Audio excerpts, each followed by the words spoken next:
Welcome, everyone.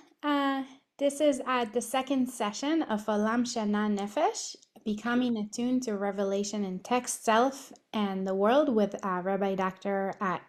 Ariel Even Mace. With that, I'll turn this to you, Rabbi Mace.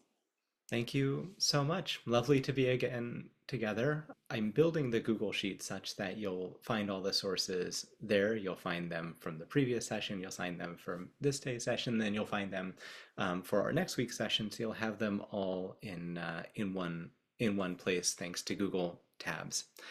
So just a moment of review from last week.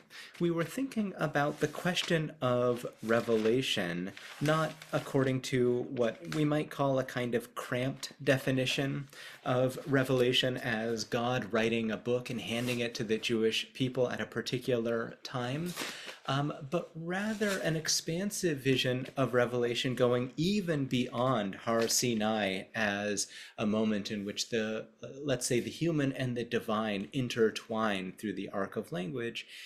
In the argument that I put forward, or the vein of thinking that I was highlighting, we were thinking about Revelation as a process that began all the way back with creation, one that you might say has its kind of incandescent beginnings with the way that God looks into Torah to create the world. Mabit b'Torah, mistakel b'Torah, v'nivra ha'olam. And God creates the world, and the world comes into being as a kind of translation of that original, perhaps ineffable, divine wisdom.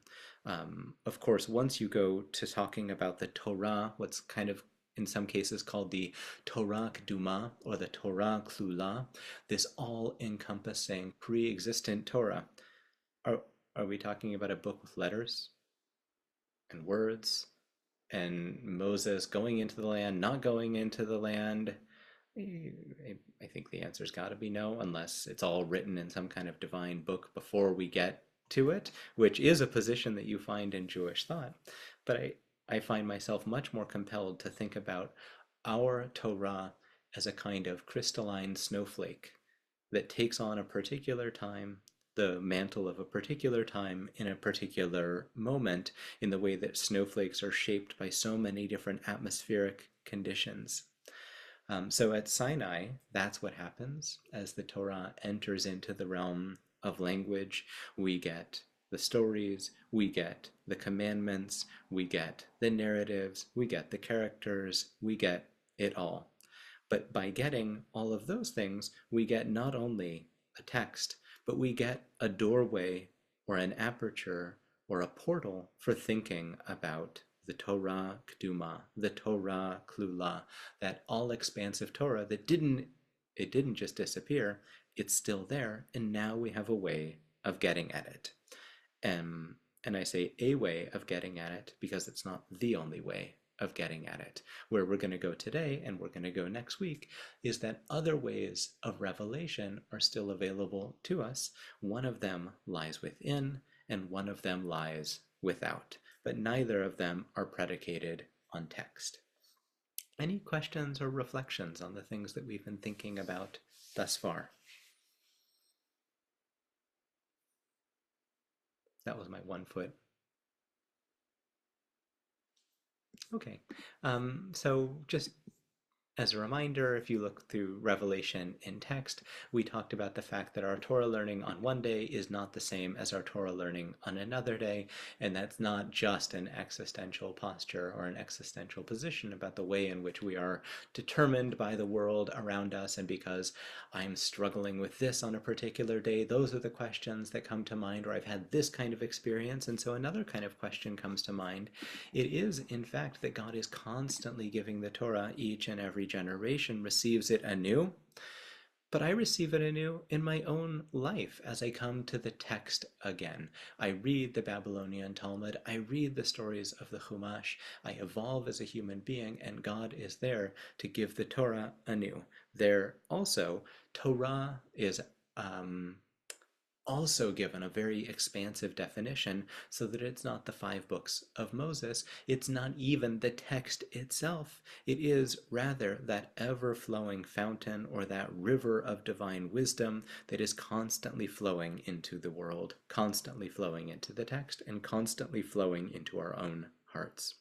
One of the plays on words that you commonly find in the Zohar describing this process of ongoing revelation is built on the verse that talks about the river going forth from Eden to water the garden. And of course, the garden is our world. The garden is the human heart, but the garden is also the text itself. And this river is constantly coming out of the divine mind to animate and to give purchase and give meaning and give depth to the text. And you often in Zoharic sources see a connection made between Nahar, river, and Nahara, meaning, or Nehorah, meaning fire or light. So you might imagine it as a kind of light river constantly flowing into the text, which means that the text sparkles. It sparkles with meaning. It's a prism that refracts our ways of thinking. We skipped over a text from Rabbi Zev Wolf of Zhitomir about why God has to come to us in the thickness of the cloud at Har Sinai. The thickness of the cloud is language, because without it, we sit in silence. And there can be beautiful things about silence, but silence is also something that binds the hands of revelation, as it were. And so God comes to us in something that feels like it occludes. Language conceals, but in that concealment, there is also, ironically, a kind of revelation. If you think about it, a painting is something very, very similar. It was originally a canvas of infinite possibility, and so you create a work of art upon it. Could have been other works of art, and every work of art precludes all the other possibilities. And yet, the Mona Lisa is a kind of revelation. Cave paintings are a kind of revelation, right? One of my kids just finished drawing painting a picture of a deer. It's a kind of revelation, and it could have been so many other things. But that, says Rabbi Zev Wolf of Zhitomir, that's the thickness of the cloud that conceals but also reveals. Okay, and we also talked about texts as holding within them wisdom and meaning and reasons and ideas, and the way that ta'am is one way that Jewish sources refer to that, but ta'am also means taste, and taste is somewhat incommunicable. It's hard to really get at it unless you're the Michelin people and you've figured out the science of it. Taste is one of those things that is so difficult to describe in words. And so too, you and I and everyone in this Zoom call, each one of us finds our own unique sort of flavor and experience of a particular text as that divine wisdom continues to unfold within it. Okay? So, text. Fantastic. It's wonderful. Jews do a lot with texts. We think a lot about the power of text study, and of course that's what we're doing today. But it's interesting to note that in many Jewish sources, revelation is understood as something that has a textual variant, but it's not the only way that that happens. So I want to begin with the second chapter, chapter 2, Revelation and the Self, which if you're in the Google Doc, it's the second of the tabs. I think I dropped it into the chat, and I'll make sure to put it in one more time. And I know that Evie has put in with the PDF. So one way or another, does everyone have the sources? Okay, great. Before we fully abandon text, of course, we're going to find a text that talks about a text. Oh my gosh, how Jewish can we be? And this is something I alluded to last week because I think it's a great point of departure.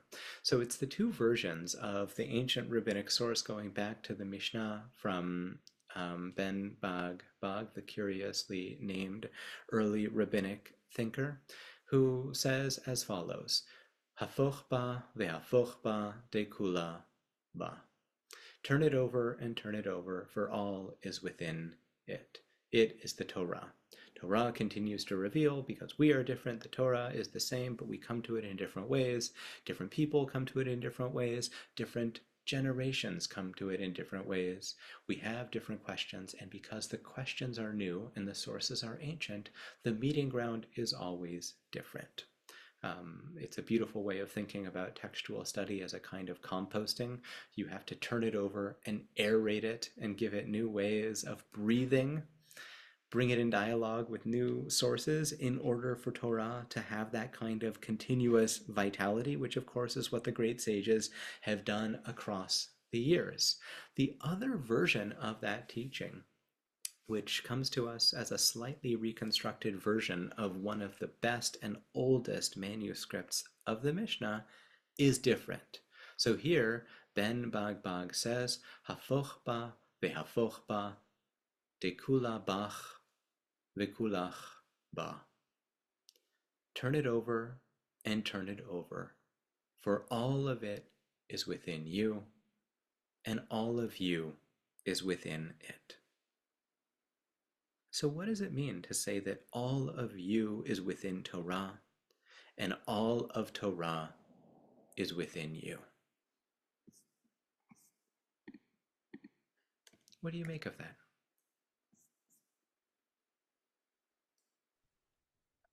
It strikes me that this is pointing to a sort of monistic experience of the world, Yeah, that there's some sort of oneness of which we are a part. yeah. That's what pops immediately to Barty. Mm-hmm. So there's a unification here. There's a unified vision of the world in which text and self and text intertwine with one another. Yeah, please. Is it Rachel or Rachel? Yeah, Rachel. Rachel. Hi. Yeah, I guess I'm struck by um in it like an integration. Mm-hmm. Like there's no part of me that isn't Torah. There's no, yeah, nothing gets checked at the door, as they say. Right. Nothing gets checked at the door. No part of ourselves, no part of who we are, no part of our story, no part of our struggles, no part of our virtue. None of that gets checked at the door. And in fact, you might say, the unique cluster of characteristics that lie within us, within our physical selves, and within our own stories mean that we read Torah in a different way. And that's a face of Torah that only you can reveal. Only you have have those qualities and therefore have that capacity. So we have unity, we have integration.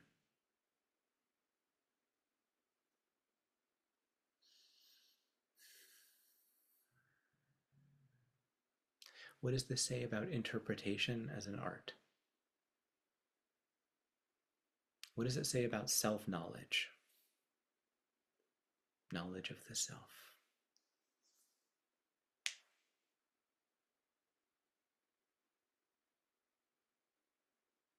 Well, if all of you is within it, by studying it, you study yourself. The more you know Torah, the more you know yourself. Right. Why? How does that work? You tell me. And vice versa. And The more vice you versa. study yourself, the more you know Torah. Right.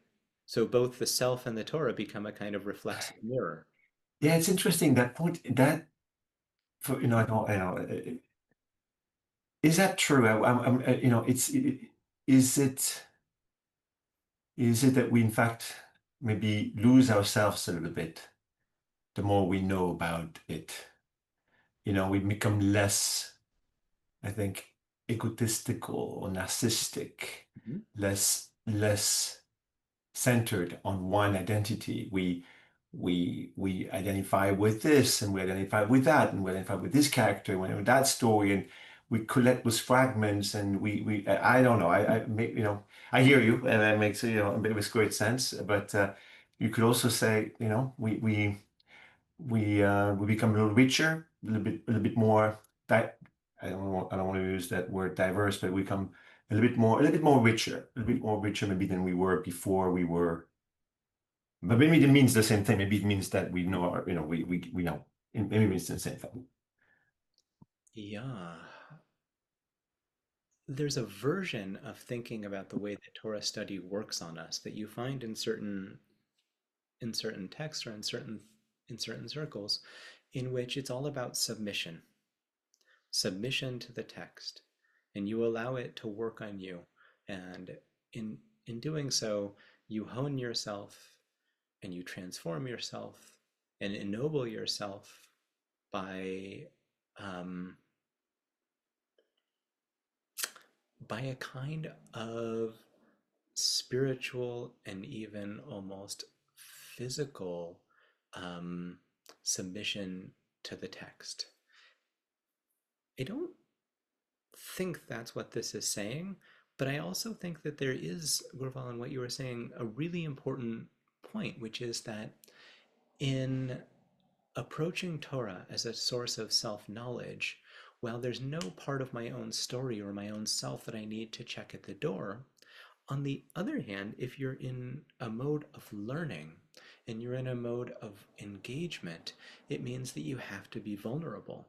And so what this kind of source, I would say, demands, or at least opens the door to, is that when I encounter a text, I realize that it's going to teach me things about myself, and it's going to show me things about myself that require that I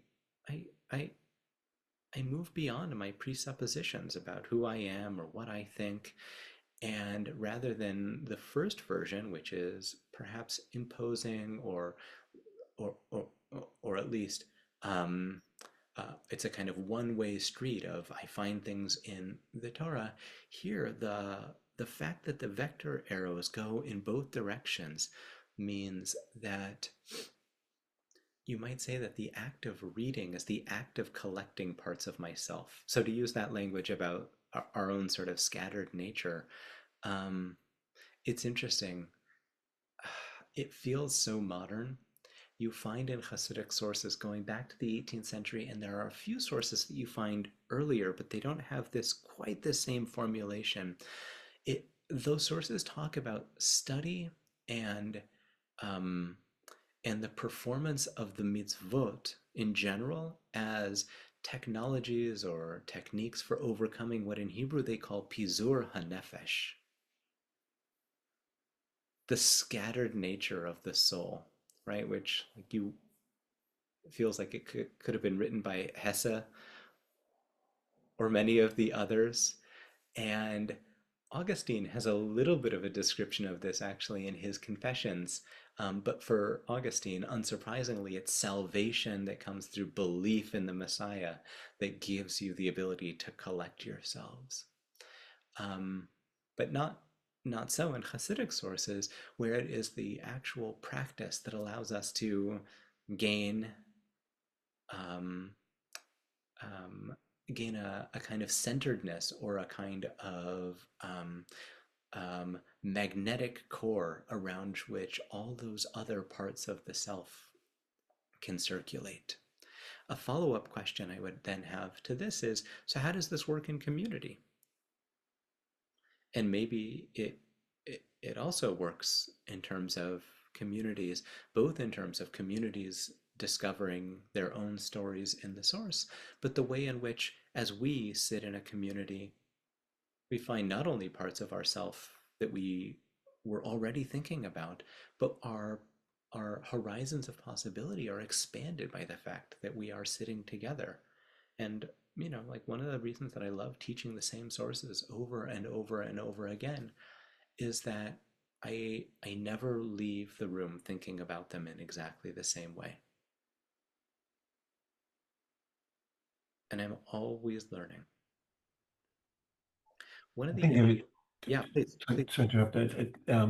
Well, first of all, I think you nailed it. There is a discovery process of myself, while at the same time there is a transformation process as well.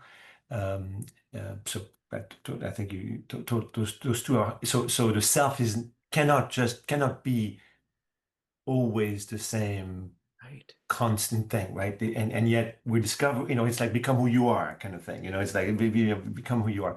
And then on the point of community, there is that, I think, the previous document source, last week's source, there was this idea of 70 faces. Yeah. 70. The Torah has almost 70 portals, 70 gates to it. And so if I'm one of them and you're one of them, or if I'm experiencing one of them, if I got the key to one of the portals and you got a key to another portal, and et cetera, when we get together and, God willing, engage in some kind of constructive discussions, we can piece the puzzle together. We can maybe gain a broader understanding of the whole Torah.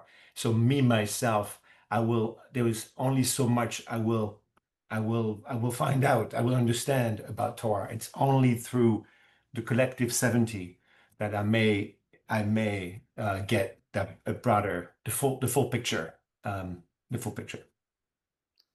And one of the ways that you see that is in the way that the number 70, 70 in rabbinic sources means really big.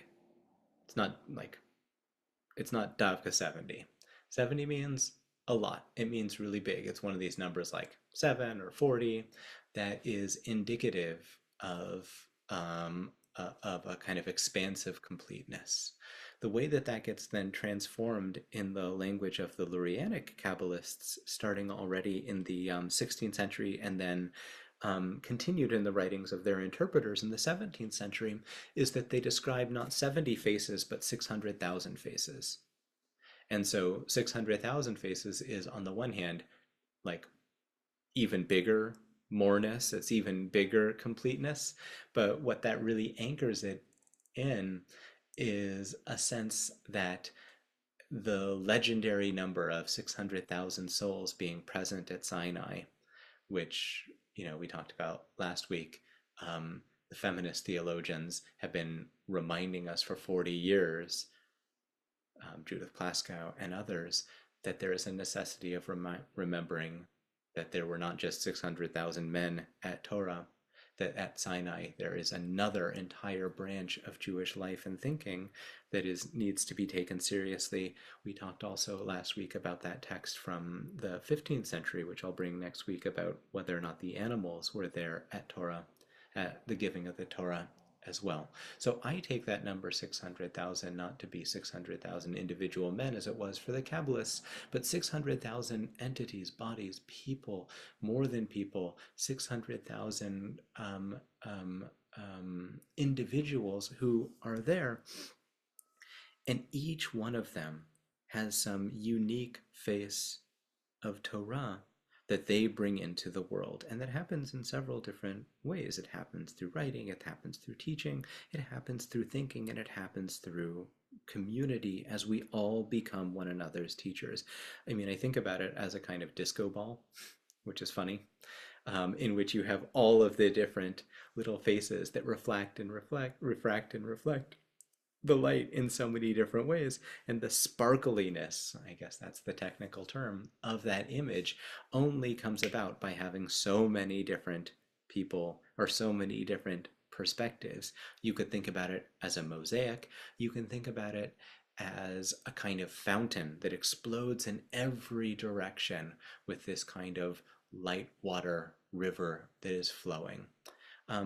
One other thing to say about that is the word for face in Hebrew is what? Does anyone know? Panim. Panim. Good. How do you say in the interior world, what's often called interiority in modern circles?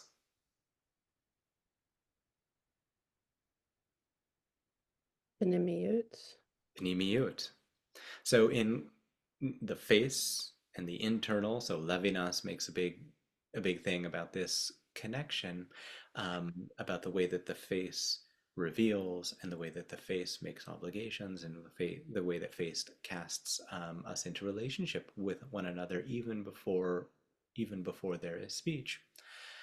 Already he is drawing on an already established lineage of thought in which panim, the external faces of Torah, are all external translations of that internal panimiyut. And so you might say that each person has their own way of getting at that. Okay, great.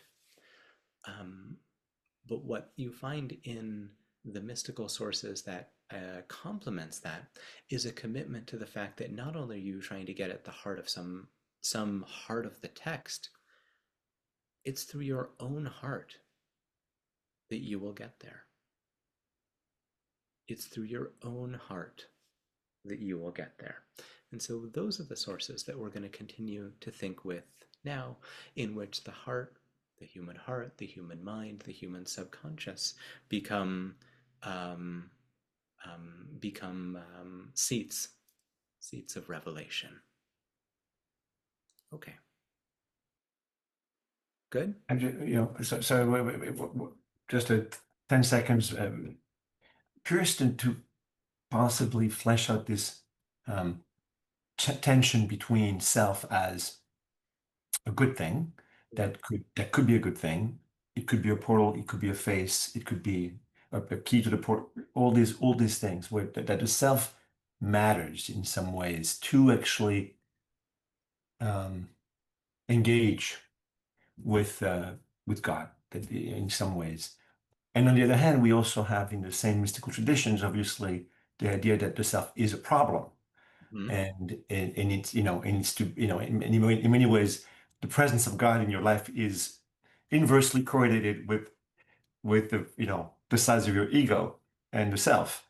So how does that work here? How do we have the self as this good thing and also as a bad thing? Yeah.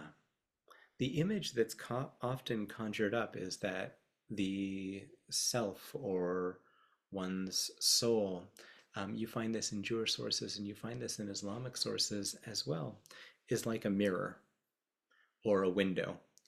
And as long as there are traces of the ego upon the window, that's what you see. It's like schmutz on the window. So I'm looking outside my window right now, and because I've never power washed the windows on the second floor of my house, most of what I see is dust.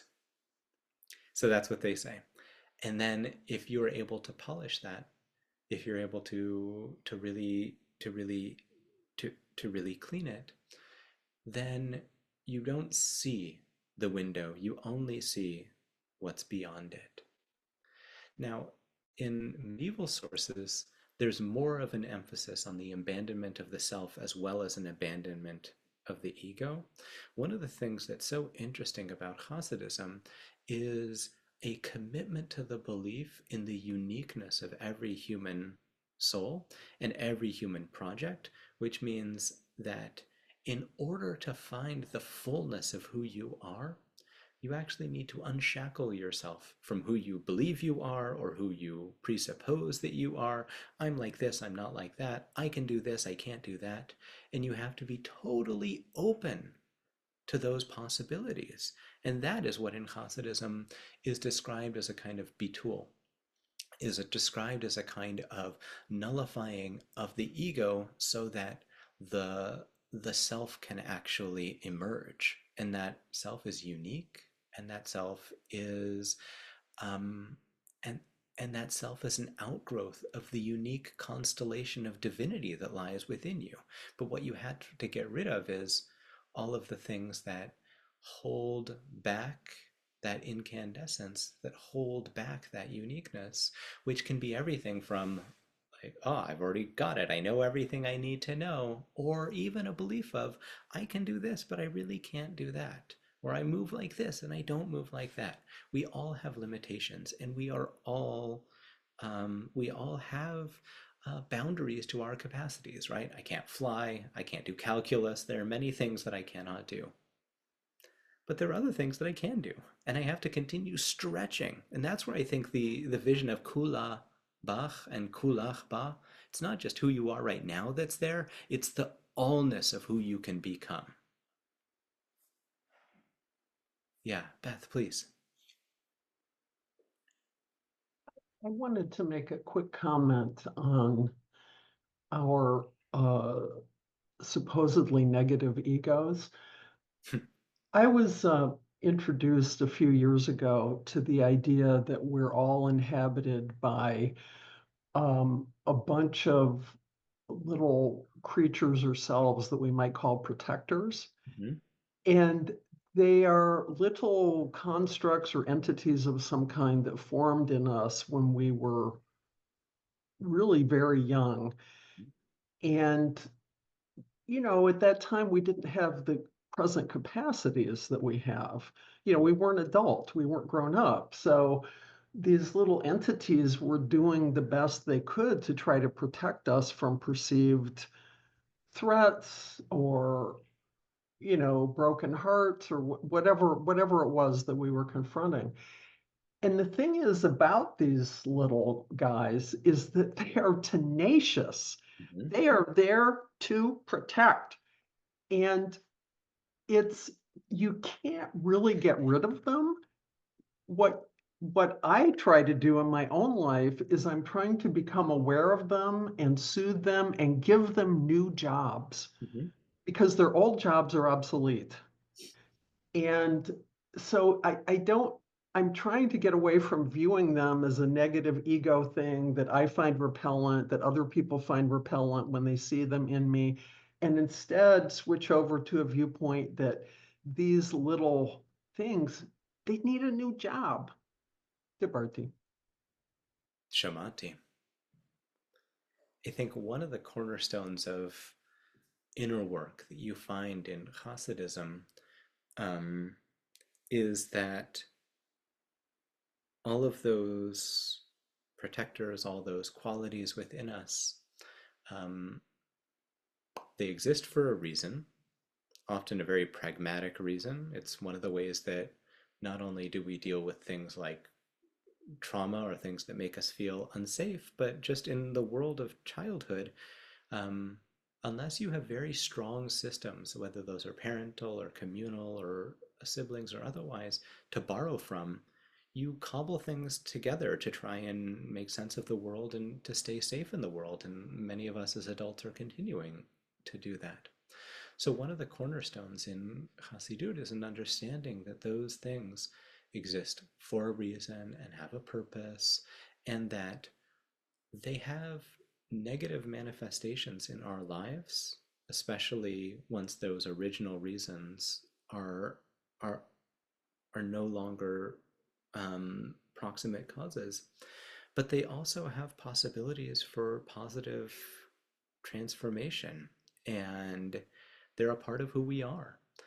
So what that's called in Hasidic spirituality is hala'at hamidot, uplifting and transforming the parts of ourselves such that you don't pare them away and you don't say, even thank you for your service, I'll never need to see you again. But you constantly work with, I like your idea of job reassignment, of figuring out like, okay, I, I, I, I have this tendency within myself toward, um, just to use an example in my own life, toward boundary setting, rigidity, and firmness. And that has to do with my own childhood, and it has to do with who my parents were, and it has to do with my early experiences. And there are ways in which that is actually very problematic, and there are ways in which it can be used in a very positive way. So one of the things that I think we might think about in the context of revelation is revelation is an opportunity to shine a divine flashlight onto the mirror of the soul and to think about, in that light, who is it that I wish to become? And, to go back to the HR division and to think about where do these little these little critters, as you put it, like where do they have their unique jobs, and how can they too, in their own funny way, become Torah? The Maggid of Mezrich gives an example for this, where he says, these kinds of distracting thoughts and fallen qualities, that's what they're often called in Hasidism, come to us like a thief in the night. So not like redemption coming like a thief in the night in the New Testament, but they come to us as a thief in the night, and you have two options. Either you can throw on the burglar alarm, in which case they'll run away, but guess what? They'll just wait till you leave the house, and they'll come right back. Or you can grab hold of them, hold on to them, and sit with them. And in that context, you can have a real encounter. And because of that encounter, you can actually transform them. One of my great grand teachers in the world of martial arts had an experience of exactly that, where someone tried to rob him, and he grabbed him by the arm, and he had one of these iron grips that they had in Japan that they would get from squeezing and trying to crush bamboo. So he locks on, and without harming this person, he drags him into a tea house. And they shared tea. And in that time, he tried to understand, who is this person, and why is he trying to rob me, and what other pathways of life might be opened to him if I don't just try to throw him into jail. It's a powerful lesson for thinking about restorative justice, and it's a powerful lesson for thinking about what is often told in the martial arts tradition, for the way that we think about the struggle to work on the things that we wish could be otherwise. The last thing that I wanted to say about that is the Noam Elimelech, Rabbi Elimelech of Lezhinsk, applies the image of the burning bush to this, and the bush is described as being filled with thorns and set aflame and yet not consumed.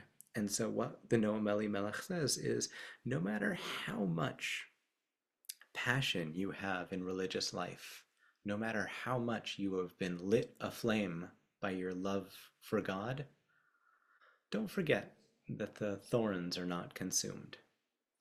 It's not an easy process, and they're always there. And he is training an entire generation of leaders. And I think what he's saying is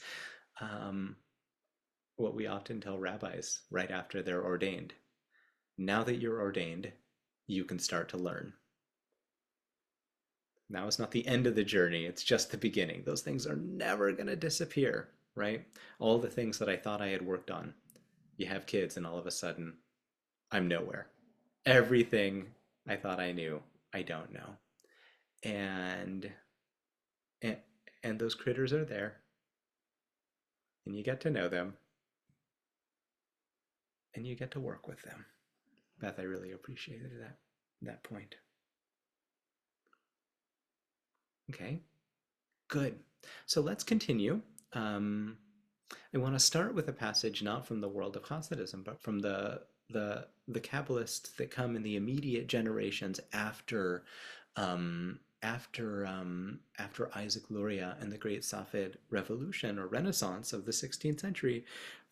Isaiah Horowitz, the author of the Shnei Luchot Habrit, who is a Kabbalist who lives in Krakow, goes to the Holy Land in order to find the authentic sources of Lurianic Kabbalah, interestingly enough, he sees a copy of the Eitz Chaim, the great magnificent magnum opus of Lurianic Kabbalah, but it's written in a Sephardic script, and he can't read it. And it's interesting, he notes, oh my gosh, they are just as lost here as we were in Eastern Europe. No one knows Lurianic Kabbalah. We're all just wandering around in the desert. But he puts, I would say, a particularly beautiful articulation toward a point that you've probably heard in contemporary life. So he says as follows, it's right there in the middle of the first page. Oh, I didn't put on page numbers. Sorry. Isaiah Horowitz, Shnei Luchot Habrit, Shar Otiot Lamed. And he says as follows, Halev hu malchut. כמבואר בכל המקומות. The heart is malchut, as explained in every place. So malchut there is divine presence. Malchut there is majesty. Malchut there is Shekhinah. It's a spark of divinity. Malchut there is the 10th of the Sfirot as they come down out of the heavens. Malchut in the early Kabbalistic sources is that which rests right above our world. So if you look up into the heavens, you'll find God's majesty. In the later Hasidic sources and in the later Kabbalistic sources, there's a beautiful enfolding of that, so that no longer is God's majesty resting upon us, but resting within us. And here you see that turn. Malchut is there as the seat of human thought, as the seat of human sensitivity. Here, the heart is not just the ventricular organ that lies within us, but you might call it the mind-heart constellation that includes everything from cognition and intellection to the seat of ethical and spiritual reasoning, as well as the human capacity for interiority. That's the heart as it's understood in these sources. It's interesting, cultures have different ways of describing like where thought happens, right? It used to be the kidneys. That's why God is described as bochen klayot in the Hebrew Bible. God looks into your kidneys in order to understand your ethical fiber, which I always wonder, is that like because they knew that the kidneys had this job of sifting and getting rid of the poisons? I don't know. I had a friend in Boston who was a nephrologist who would call himself a bochen klayot. He worked with kidneys as a doctor, and that was the term that he chose for himself. So how does Rabbi Isaiah Horowitz understand the implications of this? He says, "Tzarich halev lihiyot tamid kodesh kodashim, sheishra bo hashchina." You need to make sure that the heart remains forever as a holy of holies, so that Shekhinah can come to rest there. So now we see it's not just an automatic process, although the potential is there, but it's something that requires activity and preparation on our part. So now the question is obviously, is that about building up or is that about getting rid of? Do I just clear the ground and then the Shekhinah can come to rest? Or do I mean, the image here is not exactly that. It's the building up of a space in order for something to be able to rest there. Kemo shene'amar, as it says in the Torah, Vasuli mikdash v'shachanti betocham, make for me a dwelling place, a mikdash, a holy dwelling place, and I shall dwell within them. Lo amar betocho ela betocham. It doesn't say in the midst of it, in the midst of the dwelling place, but rather within them. Dahainu bekodesh kodashim shehu halev, within the Holy of Holies that is the human heart. Now, I want to finish the text and we'll come back into the implications of it. Ki kafi hitorarut halev, according to the arousal of the heart, ba hitpashtut lechol hamidot v'hanagot.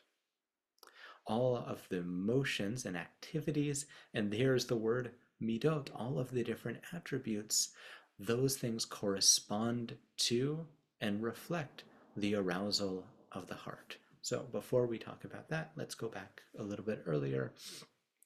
What does it mean to describe the heart as the Holy of Holies?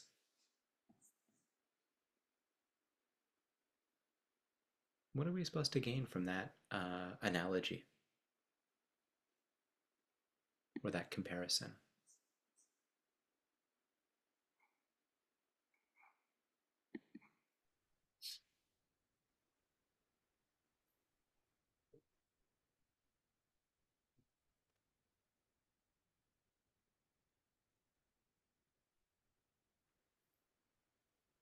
The Holy of Holies was this space that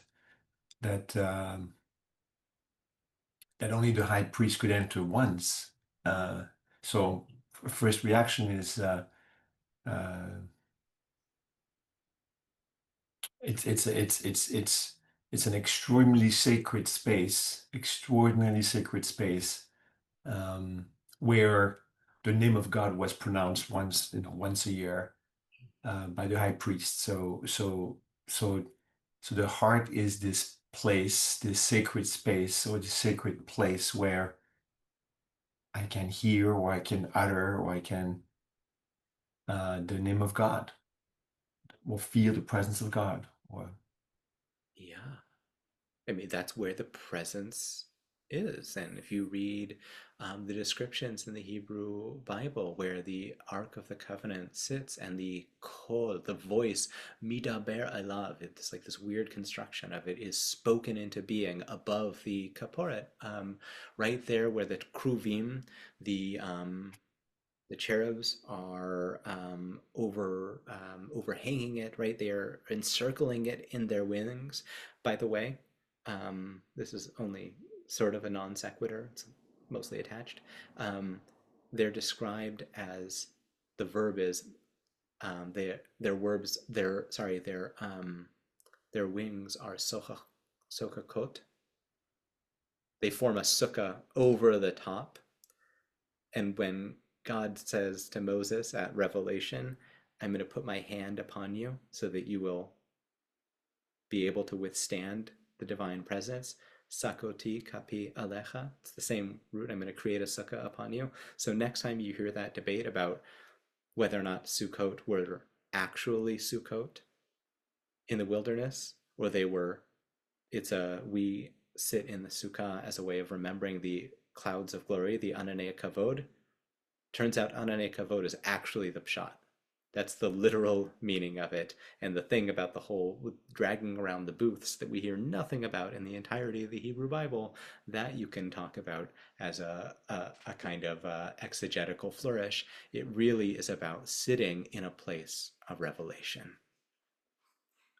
So it's a beautiful thing to think about the heart as a place that we go into with a sense of trepidation, perhaps, requiring preparation. And you're right, it says, right, lo yavo, you don't go there every day. Lo yavo b'chol eit, you can't go there at all times. Except, and maybe your best self only can get in there. If the high priest, is this most pure, person. otherwise you get zapped, right? We have that. And then otherwise you get zapped. Yes, yes. And yet, what do the rabbis tell us about prayer? Yechaven libo keneged kodesh kodeshim, right? Which we always think about as, if you don't know which way is Jerusalem, either you literally face in that direction, or you incline your heart in the direction of the Kodesh Kodeshim, and hopefully your prayers get to where they need to go. And of course, the way that that's read in Hasidic sources is that you create your heart corresponding to, keneged, not in the sense of in front of, but in the sense of you create of your heart a holy of holies, and that's where the prayers go to go up.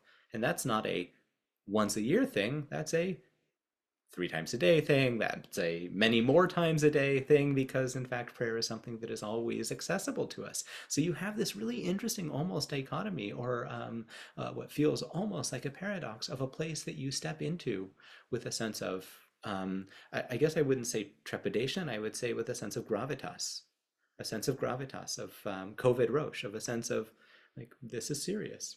Hard work is serious. It's not simple. It's not flighty. It's not something that you undertake through it's not something you undertake through like downloading an app. This is something that requires, right, like stepping in with bare feet, with a pomegranate and a bell, and a pomegranate and a bell, and a pomegranate and a bell around you, and remembering that you're going into a space that is totally your own and also totally other. Now, what do we make of this? V'shachanti betocham, v'shachanti betocho. God dwelling not in the physical building, within the hearts of human beings.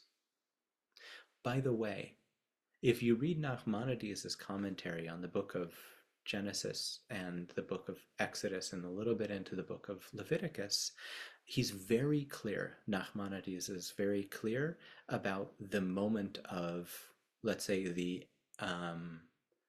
moment in which the arc of redemption is complete, the arc of redemption from Egypt. I think we often think, and our calendar almost points in this direction.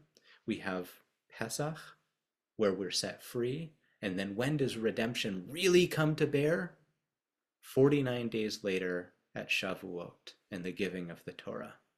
And we have the 7 weeks of preparation, which, going back to your point, is like 7 weeks of critter vision, where you're trying to work with all those things in yourself so that you're ready for revelation.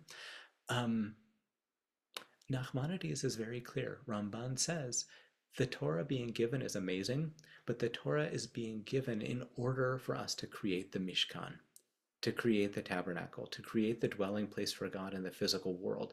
That, says Nachmanides, is the moment in which redemption becomes manifest, and that is in fact the moment in which revelation becomes complete.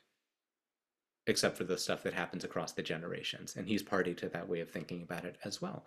But it's a very interesting way of thinking about the fact that revelation is a step in a journey rather than an end in and of itself. And for Nachmanides, the creation of that physical space on earth for God's presence is of extraordinary importance. So what does it mean for us to think about the heart as the Holy of Holies, in which God is v'shachanti betocham, dwelling in them, dwelling in you, in the plural? I have two senses of this. One is the idea that the Holy of Holies contained both sets of the luchot, the broken and the second set. And it's an interesting idea to think that we might have similar contents in our heart center. And one of the things that I don't know, I'm not sure it's kind of personal, so I'm not sure I want to say this in a group about what I find in my own heart center, Debarti. Shamati. I think you've reminded us of something very important, which is that luchot v'shivrei luchot monachim ba'aron. We carry with us broken bits as well as whole bits, and both of them sit there, and both of them, because they are together, are elements of revelation.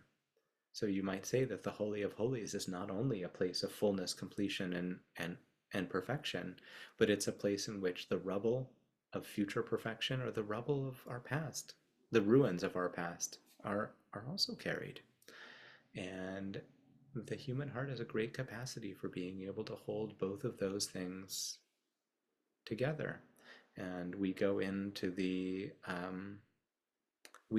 our heart space at times to find those full luchot, and at times we go in to find those broken tablets.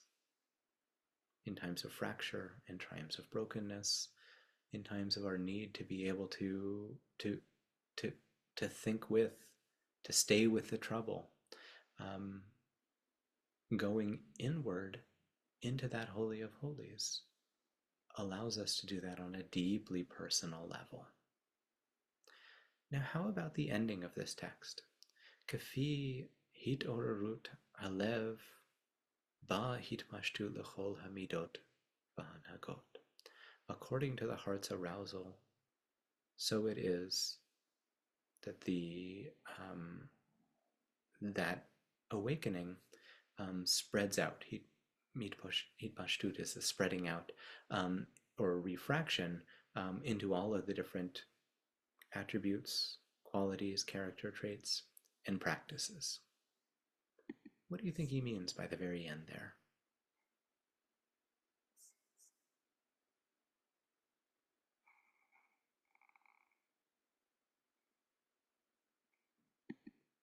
Because now it's not going into the heart, It's looking at it from the heart outwards. I think there's a way in which when we find the whole tablets in the heart, that it has a way of softening and expanding the heart center, and then softening and expanding the other midot and all those little critters I was talking about, so that they have a slightly different way of presenting in the world. Yeah. Great. Softening, illuminating, transforming. Wonderful. When you go into, in computer terms, when you go into the system files, everything can look somewhat different. And also maybe if you have, so you go into the Holy of Holies, there is this this moment of, in this encounter, this arousal, this awakening. So again, this transformation, this and this and you come out of it, with the fire still on a little bit, or the awakening still awakened. You don't leave the Holy of Holies and fall back asleep, or switch off the lights, or you take that awakening with you into the world, and I don't know, the mitzvot, you are more motivated to perform mitzvot, or you are like Moses, when he comes, down from the mountain with his face radiant, and because he was in the Holy of Holies in some ways, and obviously made face to face with God, and so once he's back into the real world, the face still shines. So it's this. I think for me, it's the idea of you come out of the Holy of Holies awakened, and you take that with you into the world. Buddhist teachers,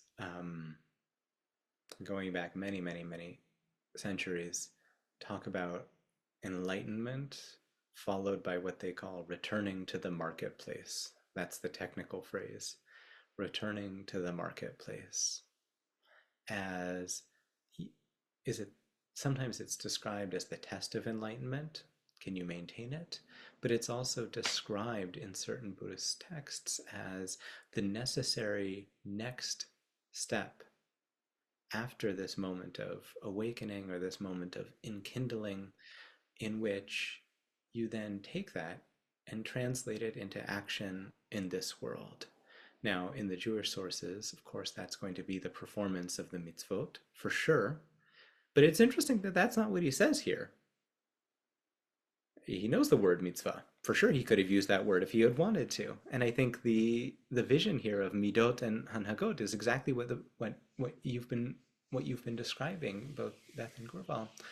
A sense that you yourself are changed and you radiate these things differently. And like Moses coming down from the mountain, or like the high priest coming out, you act differently in the world. And the mitzvot are one category within that, but they're not the only category within that. Which then brings us to the next source, which, if you were with me, many of you were for the class on the Baal Shem Tov last year. This is one of the sources that we looked at there, so we'll review it here in this context, and then we'll move on. We have about 10-15 more minutes left in our learning this morning. Rabbi Yaakov Yosef of Polnoya, here, the disciple of the Baal Shem Tov, who quotes this in dozens of different places, says as follows in the name of his teaching, the founder of Hasidism. He would often quote a verse from the book of Ecclesiastes, Kol asher timsa yadcha la'asot bekochacha aseh, ki ein b'sheol dat v'cheshbon. Do everything that is in your hand to do with power, with vim and with vigor, because in hell there is no awareness or accounting. which, seems like good Ecclesiastes wisdom. Enjoy life while you got it, because we're all going to the same place. And so the Baal Shem Tov is probably just as puzzled about this as we are. And evidently, it's not in this version of the text, but it's in other versions. He asks about it in a dream, and this is the answer that he receives. That Enoch, the curious figure in the Hebrew Bible, who was and then is no more, he doesn't die, and who walks with God, those are the two things that we know about him. His claim to fame, such that he actually, after his time on earth is up, becomes transmogrified. He becomes the angel Metatron. What was his great claim to fame, such that he becomes almost an angel, or yes, an angel? He was a cobbler. He's a shoemaker. He's a sandlar. And what does he do? He unites heaven and earth in every one of his actions in the world. And so he brings together Shanah and Kujabrichu, the two broken elements of the divine, are for a time brought back together. The exile is overcome, and they are, as it were, and this is the word that is used, they're stitched together like the two parts of the shoe, or the different parts of the shoe. And then the Baal Shem Tov goes further with this. That's already in the Midrash. That's already in medieval sources. So the Baal Shem Tov says this unification of heaven and earth, of Shekhinah and Kudsha Brichu, is actually also the unification of Enoch's inner world with his outer action. And so what is the key to that? He takes this infinite realm of divine revelation that happens within, Ein Sof, that's Machshava, the limitless realm of thought, the endless expanse of revelation. And by the way, Machshava is the way that the Torah Keduma, the pre-existent Torah, is described in Kabbalistic sources. It's God's thought before it enters into the world of language. So, Chanoch, Enoch, takes the inner world that is limitless and channels it and funnels it and broadcasts it and radiates it through his every action in this world. And in doing so, connects heaven and earth, Shamayim va'aretz, the limitless divine with the divine presence in this world. Connects machshava with ma'aseh, connects thought with action, and in doing so, not only accomplishes some kind of momentary tikkun, or some kind of momentary step toward the grand cosmic redemption, but it is described as a kind of revelation, a revelation of his inner world, but also a revelation of divinity within this world. So how does he read that in connection to the source in Ecclesiastes? He says as follows: Kol asher yadcha la'asot, bekochacha aseh. Everything that your hands do in this world, all of the ways that you are in this world, all of your actions in this world, bekochacha aseh. Do them not just with power, but do them with thought. Do them with koach in medieval Hebrew often means potential, but it means the inner kind of potential. So here, do it with the fullness of your potential, or as we might say in English, do it with the fullness of your presence. And when you do that, all of your actions become illuminated. It's not about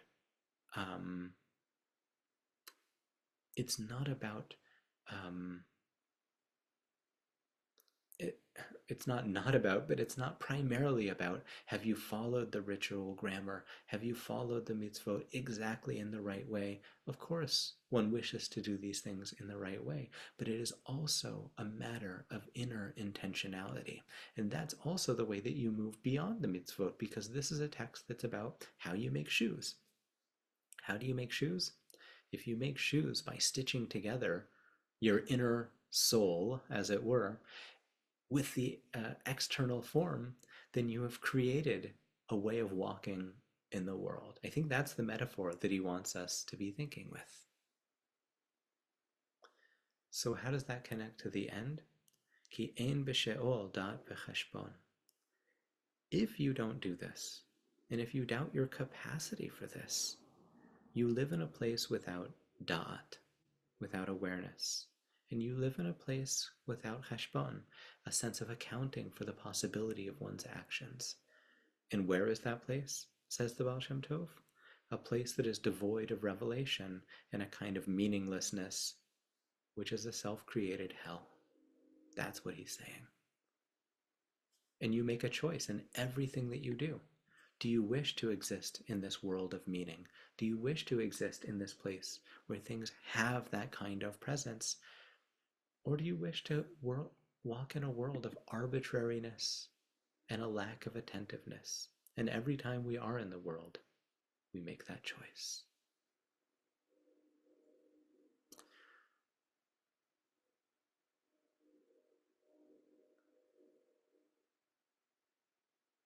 Just a few more things that I want to say before our time wraps up.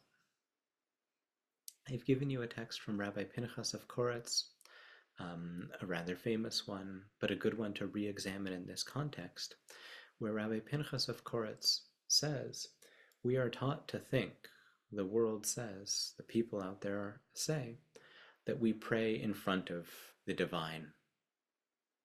But that's not true, says Rabbi Pinchas of Koretz. Prayer itself is the revelation of divinity. Prayer itself is the revelation of divinity.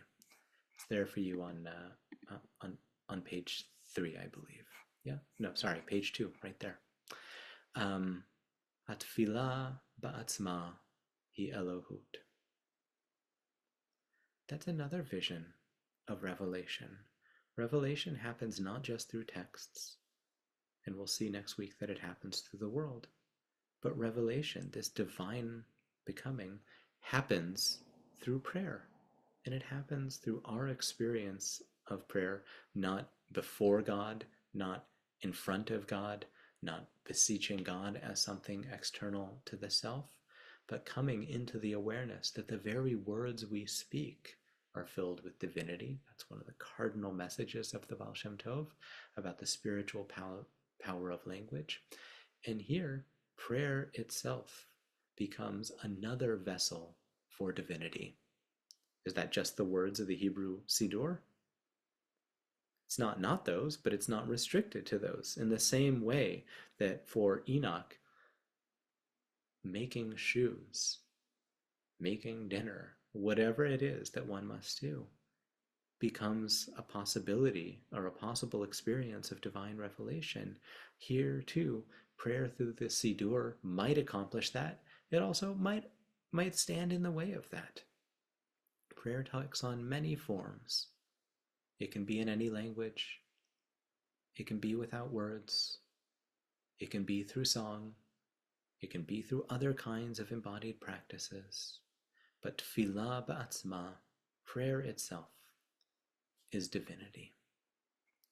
I've given you the passage from the Baal Shem Tov on the second part of that same page, page 2, in which the Baal Shem Tov quotes the rabbinic adage that every day a voice comes out of Mount Chorev saying, Oy vey, for those who have abandoned Torah. Usually, or often, when this is cited, in terms of continuing revelation, Chorev being Sinai, the place that God reveals the Torah, they quote the first half without the second half. They say, Bechol yom bat kol yotzet mehar Chorev, Every day there's a voice that comes out, and they don't quote the second half, which is a little bit more dour, but never mind. So the Baal Shem Tov says, okay, there's a logical problem here. Mimah nafshach, one way or another, it doesn't make sense. If it's impossible to hear the voice, why does it come forth? Why is it issued? And if it is possible, what's the reason we don't hear it? And the Baal Shem Tov in classical form says, actually, it really is possible. It is possible. How do you know? Or let's say, not how do you know, but how do you get there? We'll talk about how you know in just a second. It's the work of clarification that we were talking about earlier. You have to break through the things that hold you back. Ish tzarich sheyishbor haklipot. You have to break through the things that occlude, the things that prevent you from being able to listen. And then all of a sudden, you become attuned. I think that's what he's asking.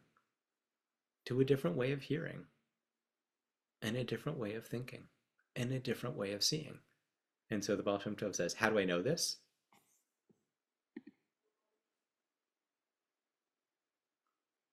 Because I did it. That's what the Baal Shem Tov says. I've seen this in my own life, and all of his students say exactly the same thing. We've seen this. And it could be that he has a kind of miraculous vision, which is true, at least according to the stories. But if you haven't read the great nature writer Barry Lopez's descriptions about how encountering a grizzly bear is a kind of revelatory moment in which he sees the world anew, I'll actually send it out and make sure you see it. I think that's exactly what he's talking about here. And the last thing that I want to say, and then we'll actually, I think we need to close the class, so we'll open it up to discussion next week. There's a practice that's described in the last section of this source about a kind of contemplative meditation. It's the passage from Rabbi Kalonymus Kalman Shapira. It's the last source on the page, and it bleeds from one page to another, and I'll say more about it next week, about how we quiet the mind, and through this passage, through this practice of quieting the mind, we come to revelation. So if you want some homework for the next week, try this practice. Everything you need is right there. And then you can report back and tell me if it works. Evie, I know we need to close the class, so I'll just say thank you to everyone. I'm always available by email. I'm always available outside of this context to continue conversations. And as always, thank you for being my teachers. Okay, perfect. Does everyone have your email address, or do you want to put it in the chat, or? Put it in the chat, and Okay. And then easy to find. We'll make sure to leave room for questions at the end of class next week, okay? At the beginning of class. Or at the beginning, all of them, all over. Okay, thank you so much, Rabbi Mays, and thank you everyone who joined us today and always learns with us here at Drisha. Just a reminder that we have other classes opening still, so please go to our website and make sure you look at what we have available. And yeah, we will see each other next week, and we'll make sure to have plenty time for questions. Lehitraot.